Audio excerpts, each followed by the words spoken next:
Leo hoisu gari khamkibaga makhol tarabada tholai thawbabu ubada asawuna mangtha adubu masado phathaduna changkhige tawi matawda thawba tablapna ibai Leo sur kamthorai waido engoda tahalakano Lesagi makutu thadoklam thawba Leo gi manakta changi ibai gi ayaba yawda lesabu mafam sidagi kaidangda puroi isagi raldo ngasisu Madugi phangphang thokpa dandi phangbada ai kari swaijaroi thawba leibak makhada famthajai pining badandi pibiyo adubu leisabudi famdagi munbikhinu leisa yawda ai hingba ngamloi leisabu khutta sinabiyo ibai aine langjin chakiba iraldo mukta ngakpiyo thajabiyo ibai gi thawai leisa se ai gi dipumna makni leisana taibangni manglanda sumahakni ai gi pirang minok asa pumna mak leisani Mami tu taru yengjarai Leisagi pirang amana aigi mongpham thijagi mahaki minok amana aigi punsi oijagi Leisagi manglan kaya mangphawna anbana aigi pandam oijagi mahaki asa kayana aigi thaujal oijagi Leisagi pumnamakna aigi pumnamak oijagi aibu aroi boina mukta thajabiyu Leisagi mitludagi pirang sinthajaloi mahaki maithongda minoktana leiting jahange Leisa di tawriba thawbagi mataw aduda mapi sinthaduna yengi ayingbi memoisu thawbaba munna yengi Leona karigumba aina ayaba pidrabadi maduda ai karisu tawba ngamloi adubu ibai ai Leisa abu nungsigano aibadi haibigano ibai gi asawba chumbani nongma natraga nongmadi Leisa abu ifamna soidana sinabigani haiba ai thajai ibai gi thajaba ai soidana pigani ye Chalo dudi, aina thajadri phawba mafam sida lakano. Ibai, dada, chalo, aina haiba yagani haibadai. Aina thajadri phawba mafam sida lakano. Hogalo. Thawba hogacha tung ongi leisa mapi ira chenduna leirami. Aing biyo suliyogi matawduna ngakni yengi. Thawba tablapna. Leisa, ngasigidi dada chalo khige. Adubu aina wasakli. Nangbudi ifamdagi lafaloi. Nongma natraga nongmadi inakta soidana ibaigi ayaba yawduna puduna chatkani ibaigi thamoi ingthanaba ai hotnagani masidi iraldogi phangpham thokpani aingoda matam khita pibiyu ta thawba mapira chele wakalan thagano nangi mitludagi pirang sinthangano ibaina uraga hena nungairoi masigi dei chalukhige tasengna nang leisabu thadoklam asumna thanamba ngamgadra Leo gi wahidada leisa ngakna yengi thawba mamaidi onsinjada hakchang tani aina puga dawriba thawai di leisa gi manakta leigani karamna hakchang nungda thawai ga sagona na leitaba ngamgani adubu iraldo gi dandini khana chatka dawribani ibai adubu leisa si ingbiyo ko thawba jannabani gi maridi kanana siyet pangamloi nabani di samas asigi tamjana phamni nabani gi asengba nungsiba thibada waraba matam sida Nabani gi nuksibadi pumna maktagi athoibani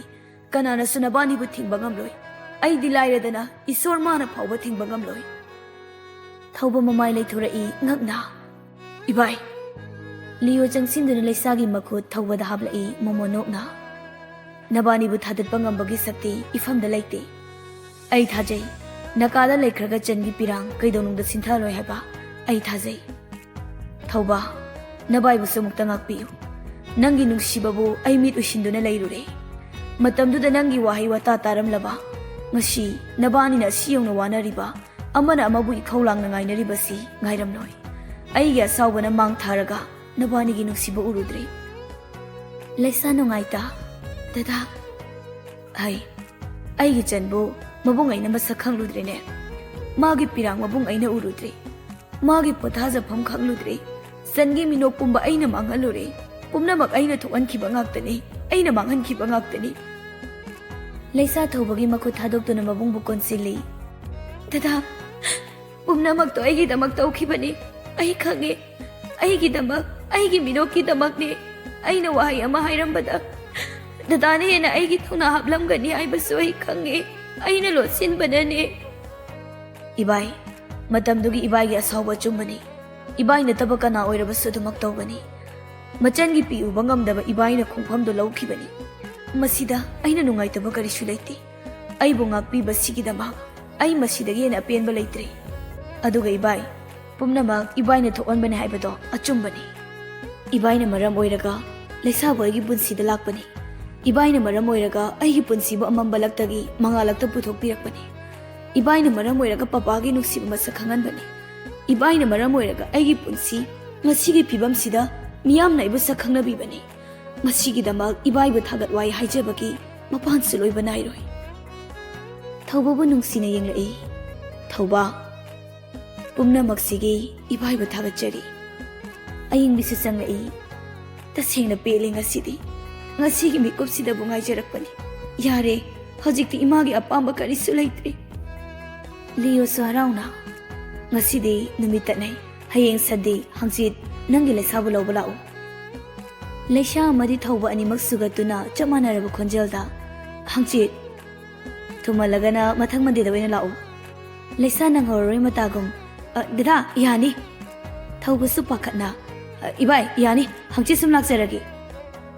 Mabanigi matauda makhoi nokli. Thauba su ikai nungsiyana ja makokto nali. Leo su laknaragi matagum. Salodana dudi. Oh. Leisa da yingdana lay. Leisa su thauba da yingi. Aima, hangsit lau, chatlo. Mitfam di leisa da damak yingjay. Hoi bai. Leo no fit tawramlaga imong jangki aying biyo sinokduna. Yengnaro pena. Pehla kanda hek changlo. Ima hoine yetpiraroi. Makhoi loinamak imong jangki thauba ai femi ubrana yenglami. Harauna leisabu mathada chitna konsinjay. Finally, ibaina ibu ngakpiri. Leisa, I love you. I love you.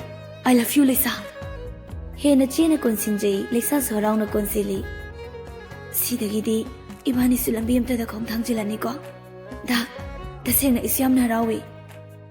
Leisabu mathadagi lauthokpi maraibakta nungsina chupi. Hangsit papaga puna nangmu lauba laki. Matamdu phawba ngairamu ko. Nahan kai chahi manga taru karamna hokhi khangde. Adubada numinini sidi tasengna ngaiba wagadaba mali. Aisu minute amana nongma chingwagum khali. Second masing thiraga lairoduini aidi. Ayungana lau ko. Thauba nokfe tawi. Aidi nangna tholokpada lairamladawni. Ado number phawdu piro hai. Ahoy habi.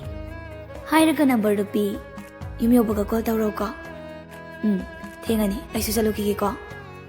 Da madu haidrusu chatlo. Wahaido kaigino khangde. Taba nungaiti. Aisu thangda thanggadawriba khongthangni. Adubu thawai sidi nanakta sinaramgadawribani. Fazana layuko dagi thawai. Khangaude leisagi kuning thangatuna thawbagi khajaida chupakpa. Thauba nokfe makuna khajaidu nanjay. As, aibu gongsi kamaina thango haibano loi fajinkri. Yare cho. Thauba su kuntharakduna leisagi khajaida nungsina chupirami. Leisa ikaini yengjarai. Love you, dagi thawai. Tung hanna na yengjay gari da kaduna thauki. Thauba na hek thaudokibaga leisa harauna lauduna chungjarai. Gyan taraktuna marai chikcha katamna chinsilak kagi thonglon sili. Pangjari, aigi nusiba pangjari. Makurani pashinja mami chejet ushinja maithongna makala harauna masu nikli. Da thaubabu aigi oiba pangjari. Mami to amuk pangthokja angawbi magum makutu haidokja ungli. Da thauba, I love you. Bab oida khanglaw amuk laurui I love you haina. Gyat amuk tarak marai chiktuna makoktuda makut amuk thaja mingsel mamangda amuk jangsilai. Leisa. Mathanta sonjaram noklamba minok mangja mapira cheli. Mikup sibu lakani haibadi mangda fawwa khanjilodre. Adubu aigi nungsiba mahayale. Dana su aibu nungsibiramle. Matamduda aina wajakhiba kaya kauzare. Dagi nungsiba phangle. Dana aibu siyona nungsibiramlabako. Ai kapagi matam nate. Aigi pirang lori. Haujikti minoktana dabu sumal aduini. Mingseldo yengna momono I. Da, hangsit ngaibada aidi awaba mo oirani. Chahi taru ngarapa numinini khaktabu khokapi dum kapthokeda. Os karam kanda hawkiduna numinini sibo. Angawbi gumle mingsel mamangda tawriba matawdu thawbasu mayum yorabada harauna changai. Tomal thawba lakle khanglabada chenthoi. Thawba kai hainare. Thawba harauna tomal ba paiduna ungli. Baba, ay yam harawe baba. Hey, nang haraw na napagi thawai silan batare ne. Sahi matang siga kok se adre thadong ne nang bo. Makotam na thadok tu na noi, Rajen su macha gi minok urubada haraw na changi. Thauba, icha gi minok na khangli, nungai ba paw ne ba. Ado, ipa da su hayu ta sine. Papa, ngasi di numit ta nei, hayeng na Sunday ni nungai ti, hangchi lai sabu law bala o hai. Papa, hangchi tagi inak ta lai salak lani. Sidagi mapok khudi mabu inak tagi thadok laroi. Rajen su haraw na. Thauba, ngasi gi mikup sini, papa na sungai jarapa. Sidagi di kari awat palai runi. Tomal, angang singdai ko, kari semjin bayaba semjilo. Imaw na pa makari no hangalo. Hangsiti imaw bulo buchat ka dawri bani ne. Hai, hangsi nungdang di chak silo. Nangi khangna jana ba. Tomal gi ai gi khudimak loina kawada bani. Ai gi imaw masak ta ka dawri bani ne. Thauba haraw na ka tamna changlai, ka dugi akoi budu yengjei haraw na. Dagi thawai, hangsitagi photo sinataba, senglaba nangi saktam duni ko. Mitmang sida laigadaba. Inaktani ko nangna laiduise. Leisa, mikup sibuni ko aina ngai jaramba. Hozikti nangbu nuksijabagi mahaisu yali. Aigi ningjaba pumba su thungli. Bed sidi sinda yaroi. Mana kai color pamni jano. Upudo mahangdo i. Leisa gina sida. Madi nupini mayam hak harakani. Thauba karino khangjada ka da mathak makha oli, makok pairak tuna sugatli. School toba kauri. Phone lok thok tuna Leisa da call tawi, Leisa khonjel wawra. Kaino. Hois khonda sidi ai nupi man khidreda. Onare thamo. Thawai gi jaga sem nu bani. Kai jaga.